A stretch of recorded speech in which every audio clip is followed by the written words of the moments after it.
नीली था वो बहुत ही प्यारी और खूबसूरत और सबकी चहेती थी। हाथी, घोड़ा, चिड़िया सब उसे चाहते थे। कुछ अर्से बाद नीली के माँ बाप को कहीं शहर से दूर जाना था, लेकिन नीली वहाँ से जाने के लिए तैयार नहीं थी। के माता पिता ने कहा, नीली तुम अभी बहुत छोटी हो, खेलते खेलते कहीं दूर मत निकल जाना और कहीं तुम्हें कोई लोमड़ी उठा के ना ले जाए। तो नीली ने कहा, माँ अब चिंता मत करें, ये सब दोस्त यहाँ पर हैं। नीली ने एक ना मानी। फिर नीली के माँ बाप ने नीली के दोस्तों को समझाया। नीली के माँ बाप ने कहा, खेलते खेलते कहीं दूर मत निकल जाना। ये कहकर उसके माँ बाप शहर से दूर चले गए। नीली के दोस्त अपने अपने काम में मसरूफ थे, तो नीली खेलती खेलती घास चरती चरती बहुत दूर निकल गई। उसे ये भी ना पता चला कि वो खेलते खेलते जा कहाँ रही है, लेकिन अचानक उसके सामने एक लोमड़ी आ गई। फिर लोमड़ी की नज़र नीली पे पड़ी तो उसको देखते ही लोमड़ी के मुंह में पानी आ गया। हा हा हा, आज मुझे बहुत अरसे बाद एक चटपटा खाना खाने को मिलेगा, ये लोमड़ी ने कहा। इसे अगर मैंने यहीं मार दिया तो इसके दोस्त यहाँ आ जाएंगे, तो तब मैं क्या करूँगी। तो लोमड़ी ने नीली से बात करना शुरू की। वो ऐसे जताया कि जैसे तो नीली की बहुत अच्छी दोस्त है। नीली तुम खेलते खेलते इतनी दूर निकल आई हो, क्या तुम्हें डर नहीं लगता। लोमड़ी ने नीली से कहा। तो नीली ने कहा, हाँ मैं तो खेलते खेलते इतनी दूर चली आई, मुझे तो पता भी नहीं चला। हाँ मेरी माँ ने मुझे कहा था कि खेलते खेलते दूर मत जाना, वहाँ का लोमड़ी ना आ जाए और ना वो तुम्हें खा जाएगी। लोमड़ी ने कहा, अच्छा तो तुमने अपनी माँ की बात नहीं मानी, चलो फिक्र मत करो, तुम मेरे साथ आ जाओ, मेरा घर यहाँ से दूर नहीं है, चलो मेरी पीठ पे बैठ जाओ। तो नीली लोमड़ी के पीठ पे बैठ गई। वो दोनों गप्पे लड़ाते लड़ाते लोमड़ी के घर तक पहुँच गए। वो देखो वो आ गया मेरा घर। दोनों फिर जैसे ही अंदर गए, लोमड़ी ने कहा, खेलो यहाँ बैठो, मैं तुम्हारे लिए कुछ खाने को लाती हूँ। तो नीली ने कहा, ये है तुम्हारा घर, इतना गंदा, छी। चलो नीली तुम तो आ गई हो, ये तुम साफ कर दो। नीली ने कहा, हाँ चलो ठीक है, मैं साफ कर देती हूँ, जब तक तो मेरे खाने के लिए कुछ ला। तो नीली घर साफ करना शुरू हो गई। तो सफाई करते करते उसकी नज़र एक गोश्त के टुकड़े पे पड़ी, जो देख के वो डर गई। ओहो, अगर ये लोमड़ी निकली तो काश मैंने अपनी माँ की बात सुन ली होती। और वो रोने लगी, लेकिन उसे अचानक चिड़िया की उसे एक सीटी सुनाई देने लगी। जब उसने खिड़की से बाहर देखा, ये चिड़िया तो इसकी दोस्त है। चिड़िया ने नीली से कहा, अब तो तुम्हें पता चल गया ना कि वो लोमड़ी है, अब हम ही तुम्हारी मदद कर सकते हैं, वो तुम्हें इतनी आसानी से नहीं मार सकती। तुम इससे ऐसे बातें करते रहना जैसे कुछ हुआ ही नहीं। हमारे दोस्त तोता जी बाकी दोस्तों को बताने के लिए गए हुए हैं और वो बुला लाएंगे। नीली अचानक खामोश हो गई, क्योंकि लोमड़ी अचानक कमरे में आ चुकी थी। वो कमरे में आते ही उसे खाना देने लगी। ये देखो मैं तुम्हारे लिए खाना लाई हूँ, देखो कितनी स्वादिष्ट खाना है, मैं जंगल में जा रही हूँ, मैं थोड़ी देर बाद वापस आऊँगी। लोमड़ी ने नीली से कहा। नीली ने कहा, दोस्त मुझे तो लगा तो मुझे वापस घर छोड़ दोगी, लेकिन लोमड़ी ने कहा, हमारे माँ बाप तो घर पे नहीं हैं, तो तुम थोड़ी देर मेरे साथ ही रह लो, मैं बाहर थोड़ा काम करके वापस आती हूँ। ये कहकर लोमड़ी बाहर जंगल में चली गई और जाते जाते दरवाज़ा बंद कर गई। उसके जाने के बाद नीली ज़ोर ज़ोर से रोना शुरू हो गई। अब वो शाम को खाने के बारे में सोचेगी, अब वो मुझे खाने के बारे में सोचेगी। अचानक नीली के सारे दोस्त वहाँ आ गए। हाथी भैया भी आ गए और उसने अपनी सोंड से दरवाज़ा तोड़ दिया और जल्द ही वो नीली बाहर आ गई। जल्द ही उसे कुत्ते और घोड़े की भी आवाज़ सुनाई दी। क्या अब हम यहाँ से जा सकते हैं? नीली ने पूछा। और सब ने कहा, नहीं हम यूं ही घर नहीं जा सकते, जाने से पहले इस लोमड़ी को सबसे पहले सबक सिखाना पड़ेगा। यूं सारे दोस्त इकट्ठे हो गए। यूं सारे दोस्त इकट्ठे होकर प्लान बनाना शुरू हो गए कि उसे सबक कैसे सिखाया जाए। उन्होंने एक प्लान बनाया। बिल्ली दरवाजे के बाहर बैठी थी और कुत्ता पीछे के दरवाजे के पास बैठा था, और हमारे घोड़े भैया दरवाजे के पास पहरा दे रहे थे, और हाथी भैया जंगल के पास पहरेदारी दे रहे थे। अंधेरा हो रहा था, कोई भी अपनी जगह से हिल नहीं रहा था। आधी रात के वक्त लोमड़ी वापस आ गई। लोमड़ी बहुत भूखी थी, उसे लगा वो लोमड़ी को एक झटके में खा जाएगी। उसने जब दरवाजा खोला, कमरे में अंधेरा ही अंधेरा था।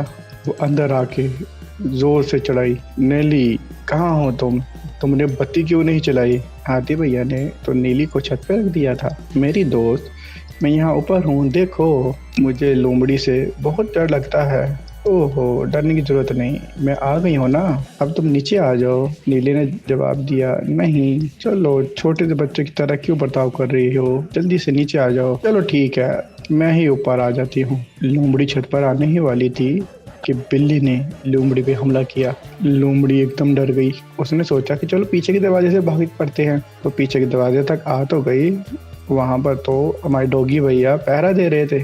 लोमड़ी के ऊपर हर दरवाजे पर हमला हो रहा था। लोमड़ी बहुत डर गई। लोमड़ी फिर बाहर भाग निकली। जैसे ही वो बाहर निकली तो माने तो घोड़े भैया बाहर बैठे थे। घोड़े भैया ने लोमड़ी को टांग मारी तो उसकी टांग ही टूट गई। वो जोर जोर से चीखना शुरू हो गई दर्द के मारे, और वो टूटे पांव से जंगल की तरफ भागने लगी। लेकिन जंगल पर तो हाथी भैया का पहरा लगा हुआ था। उसी लोमड़ी को अपने पास आते हुए देखा तो उसने जोर से उठाकर उसे पत्थर पे पटक दिया, और उसके बाद लोमड़ी तो उठ ही नहीं पाई। तो नीली हाथी के सूंड पे बैठी। वो सारे दोस्त घर वापस आ गए। हाथी ने फिर नीली से कहा, तुम बहुत खुशकिस्मत हो कि तुम्हें लोमड़ी के साथ आते हुए चिड़िया और तोते ने देख लिया था, वरना हम उस लोमड़ी को सबक नहीं सिखा पाते।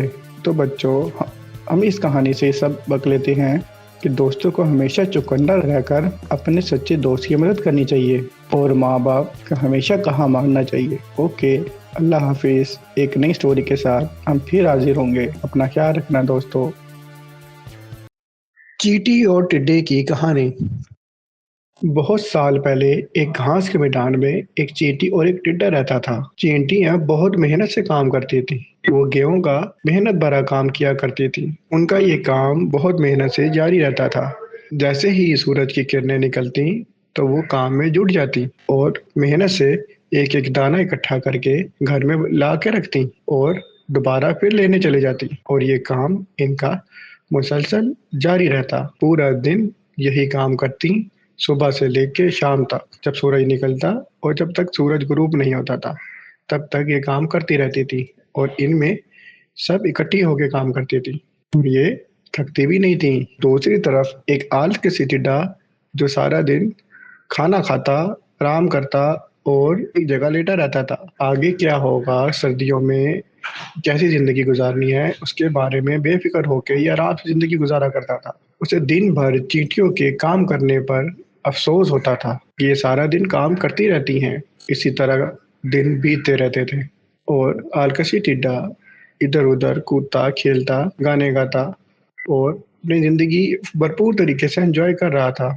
जब चींटियां अपने घर में मेहनत से दाने लाकर घर पे खाना महफूज कर रही थी, हर रोज की तरह चींटियां जब घर पे दाने लेकर आ रही थी तो उनमें से एक चींटी थकावट की वजह से नीचे गिर गई। उसके पाँव में चोट आ गई। उसे देख के टिड्डा बहुत हंसा उसके ऊपर। उसने टिड्डे से मदद मांगी तो टिड्डा उसको देख के हंसने लगा। चींटी ने टिड्डे से कहा, टिड्डे भाई, क्या आप ये दाना मेरे साथ मदद करते हुए मेरे घर ले जाएंगे? मैं आपकी बहुत शुक्रगुजार रहूंगी। तुम इतना काम क्यों करती हो चींटी? टिड्डे ने कहा, तुम थोड़ा आराम कर लो और तुम थोड़ा सा मेरा गाना भी सुन लो। चींटी ने उसकी बातों को अनसुना करके अपनी गर्दन घुमाई और वो अपने घर वो दाना उठाकर जाना शुरू हो गई। तभी टिड्डा जोर से हंसना शुरू हो गया। तुम बहुत बेवकूफ चींटी हो, टिड्डे ने चींटी से कहा। आओ मेरे साथ नाचो, गाओ और जिंदगी एंजॉय करो। चींटी ने बार बार उसकी इस तरह की बातों को सुना तो उसने कहा कि मैं सर्दियों के लिए खाना इकट्ठा कर रही हूँ, जबकि तुम्हें भी ऐसा ही करना चाहिए। लेकिन टिड्डे ने कहा, अभी तो मेरे पास बहुत सारा वक्त है और बहुत सारा खाना भी है इकट्ठा करने के लिए। लेकिन चींटी को समझ आ गया था कि वो क्या कर रहा है और उसने उसकी बात को अनसुना करके अपने काम में लग गई। इधर टिड्डा अपने ही गाने में मौज मस्ती में लगा रहा। सारा दिन खाता पीता, डांस करता, गाने गाता और एंजॉय करता। ये भूलकर गर्मी खत्म होने वाली है, सर्दी और बारिशें शुरू होने लगी हैं। इससे बेफिक्र होके उसको नज़रअंदाज करके अपनी ज़िंदगी में मगन रहा और जल्द ही गर्मी का मौसम ख़त्म होना शुरू हो गया, बारिशों का मौसम शुरू हो गया और उसके बाद फिर सर्दी भी आना शुरू हो गई। सूरज बहुत कम निकलता था, हर तरफ बर्फबारी और ठंड हो रही थी। रातें लंबी और दिन छोटे हो गए थे। टिड्डा सर्दी से कांपने लगा, अपने सूखे पत्तों से अपने जिस्म को ढांपना शुरू हुआ, लेकिन तेज हवा आती उन पत्तों को उड़ा के ले जाती और उसे ठंड लगना शुरू हो जाती। उसे बहुत भूख लगती और खाने को कुछ भी नहीं होता। उसको जल्द समझ आ गया कि चींटियां जो कर रही थी वो ठीक था। अगर मुझे खाने को कुछ न मिला, मैं मर भी सकता हूँ। उसने सोचा कि मुझे भी चींटियों की तरह तैयारी करनी चाहिए थी। उसके पास खाने को न खाना था, न रहने को घर। उसको बहुत ठंड लग रही थी और घास भी बर्फ में ढक गई थी।